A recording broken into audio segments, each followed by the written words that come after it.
नमस्ते YouTube family, कशा आहात सर्वजणी? तर आपण डिंक लाडू नेहमीच खातो करून. तर पहा, डिंक लाडू आज मी जी रेसिपी दाखवते ती डिंक लाडू नाही, पण त्याचा बेस जो असतो ना, तो पौष्टिक आहे. 2 चमचे जरी तुम्ही मुलांना दररोज दिलात तरी त्यांनासुद्धा खूप हेल्दी असा पौष्टिक पदार्थ बनणार आहे. तर पहा, 1-2 पळी मी तूप घेतलेलं आहे आणि त्यामध्ये आपण हे बदाम, 1 वाटी बदाम मी तळून घेतलेले आहेत. रंग बदलूसपर्यंत बदाम फक्त तळायचे. त्यानंतर ना त्यामध्ये अर्धी वाटीपेक्षा थोडासा जास्त काजू घेतलेला आहे, तो सुद्धा बारीक गॅसवर आपण रंग बदलूसपर्यंत परतून घ्यायचं. हे सर्व आपण एका प्लेटमध्ये काढून घ्यायचं, सर्व बदाम आणि काजू. त्याने खूप पौष्टिक पदार्थ आहे. आवडली असेल रेसिपी नक्कीच कमेंट करा, लाईक करा. कमेंटमध्ये नक्कीच सांगा रेसिपी आवडत असतील तर. पहा, त्यामध्येच आपण खारीक आहे, ती आपण बारीक गॅसवर फ्राय करून घेतलेली आहे. आणि त्यानंतर हे वाळलेलं खोबरं, गोटं खोबरं जे म्हणतो ना ते आहे, ते सुद्धा बारीक गॅसवर रंग बदलूसपर्यंत परतून घ्यायचं. त्यानंतर आपण यामध्ये लास्टला डिंक आहे, जो खाण्याचा डिंक मिळतो इझिली, कोणत्याही किराणा स्टोअरमध्ये तुम्हाला मिळून जाईल.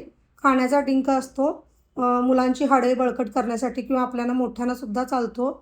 हा पूर्ण पदार्थ पौष्टिक आहे. त्यानंतर हा बदाम बारीक आचेवर आपण ही सर्व प्रोसेस जी आहे ना ती बारीक आचेवर करून घ्यायची. गॅसची आच आहे ती बारीक ठेवायची. त्यानंतर पहा, डिंक आपला तळून झालेला आहे आणि त्यामध्ये मी 3 वेलच्या घातलेल्या आहेत, वेलचीची बी घातलेली आहे आतली. त्यानंतर पहा, एक पदार्थ आपण मिक्सरच्या भांड्यामध्ये थोडासा मोठा असा भरडून घ्यायचा आहे. जास्त नाही, थोडंसं मोठं घ्यायचं आहे, छान लागतं दाताखाली. एकदम पावडर करायची नाही याची आपण. मी पहिल्यांदा खारीक बारीक करून घेतलेली आहे. त्यानंतर खारकेच्या ह्याच्यामध्ये थोडेसे बदाम टाकून ते पण बारीक करून घेतलेले आहेत. मोठे करून घ्यायचे, एकदम बारीक नाही, थोडेसे भरडे असे सर्व पदार्थ हे आपण करून घ्यायचे. डिंक तेवढा आपण बारीक करायचा नाही आहे, तो आपण हाताने चुरून घालायचा आहे त्यामध्ये. त्यामुळे डिंक हा तसा ठेवायचा, तो दातामध्ये आल्यावर खूप छान लागतो खाताना. पहा, बदाम आणि खारीक याची ही पूड झालेली आहे.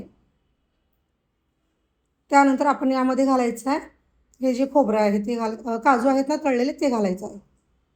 काजू आहेत तळलेले ते घालायचं आहे. त्याचे थोडी मोठी काजूची ही भरड करून यामध्ये घालायची आहे. छान रेसिपी आहे, पौष्टिक आहे. आवडली तर नक्की ट्राय करून बघा, नक्कीच कमेंट करा. परत हे आपण जे तळलेलं खोबरं होतं तुपामध्ये, हे सर्व पदार्थ तुपामध्ये बारीक आचेवर आपण तळलेले आहेत. खोबरंसुद्धा मोठे भरडे असं आपण मिक्सरला बारीक करून घ्यायचं. यामध्ये वेलची टाकली होत्या 3.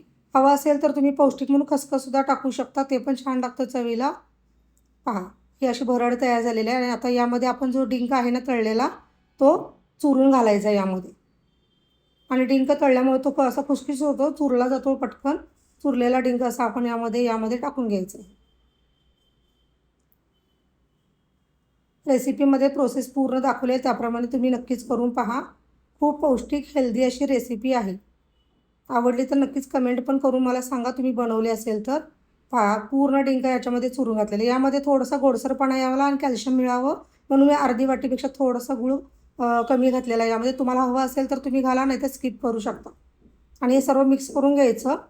छान असा पौष्टिक पदार्थ तयार झालेला आहे. मुलांना दररोज 2 चमचे जरी तुम्ही खायला दिला ना, खूप सारं कॅल्शियम आणि प्रोटीन, विटॅमिन्स त्यांना मिळून जातील. आवडली असेल रेसिपी नक्कीच ट्राय करा. Thank you so much. बाय सर्वांना.